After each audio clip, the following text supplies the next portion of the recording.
My name is Irene and I work at Cavern.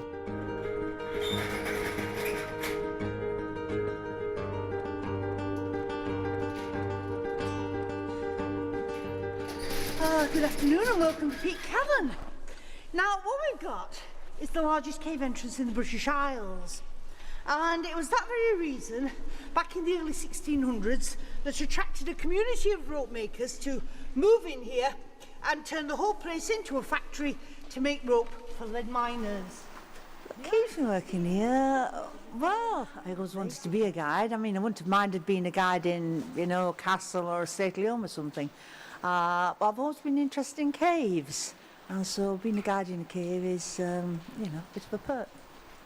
And hidden caves, but this is Derbyshire. This cave is Castleton, a cave where Bert Madison, 78 years old, is the last of a line of rope makers stretching back 200 years. Bert has plodded the length of this rope walk since he was 12. It's a sad walk now, the twilight of the rope walk, for there's no one to follow him.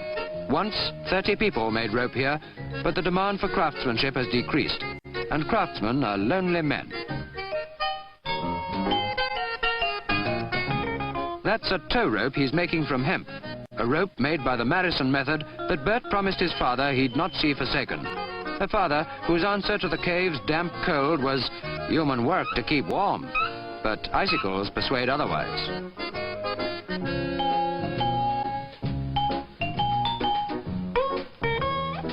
A friend helps Bert, for rope making can't be accomplished alone. But he's alone in his thoughts of the past, before machines, before a world where speed laughs at old, gentle skills.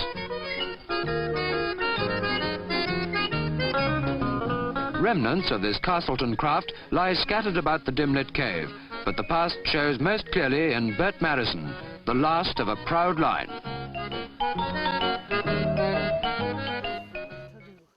Okay, sir, come and be a rope making apprentice. What's your name? Darren. Okay, Darren, grab the handle, just keep it nice and still for the minute. And let's change this twine into rope. Here we go. So we take it off the nail and put it onto the looper. Then we let the top start moving in. And there we are. There's your rope forming. But this is all going slack. So Darren, anti-clockwise if you please. Arse. There we go. Oh, look at that. He's doing a grand job. Definitely a bone rope maker. What do you say, hey? Is he a bone rope maker? Oh, he's debating it. They're debating it. Yeah. God, there's nothing like a bit of backup, is it? Come on, a little bit further, a little bit further, a little bit further. That's it, hold it there, that's great. Now then, let's get these ends together. So we bring the sledge in a bit, we take the ends off, and we put them onto the middle. There we go. Everything falls together, and clockwise if you please. It's okay, you can wind hard and fast as you like. And now you see, by winding against my grip, he's tightening the rope up and making it stronger. Very good, she obviously knows her stuff. Superb. Yeah. Made it very entertaining. Yeah, very informative. She's looking at me like that and gritting her teeth. Yeah.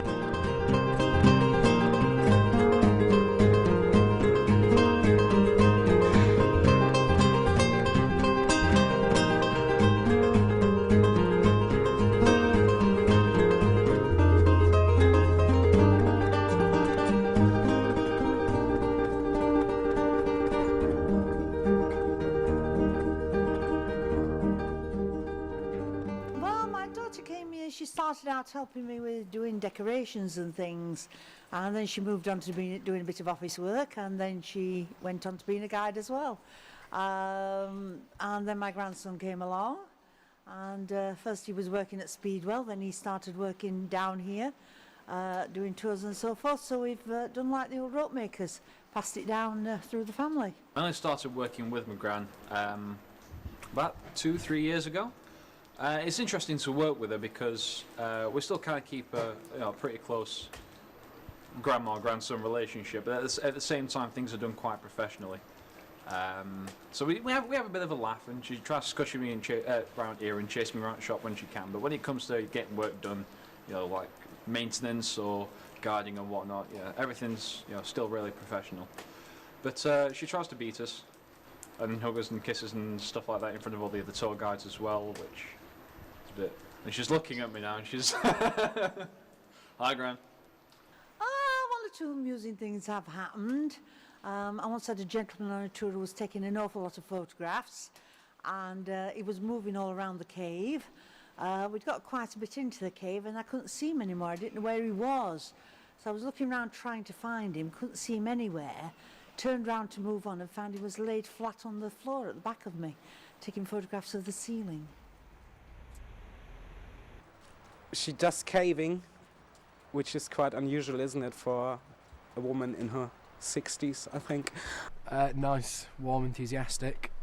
Any questions or problems, you could approach her straight away. I think she's a fantastic guide. She's very dramatic, very enthusiastic about her job. If we have too much fun, that's when Irene will say, yeah, come on, we need to do work, that sort of thing. You know, since I know her much better and now that she's really attached to this place, her heart is definitely here in this place, and it's, yeah, great working with her.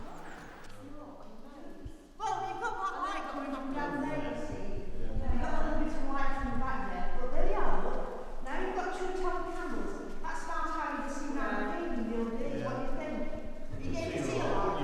And then we set out some flares and flashes and fireworks. What do you think? You get to see a lot. You enjoying your tour? Eh?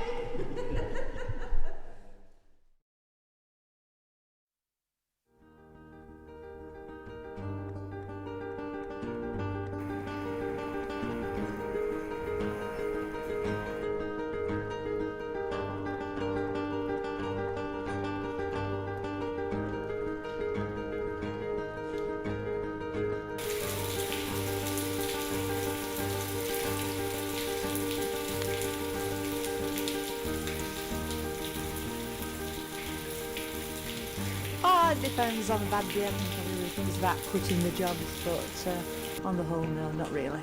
Why is that? I just like working in a cave.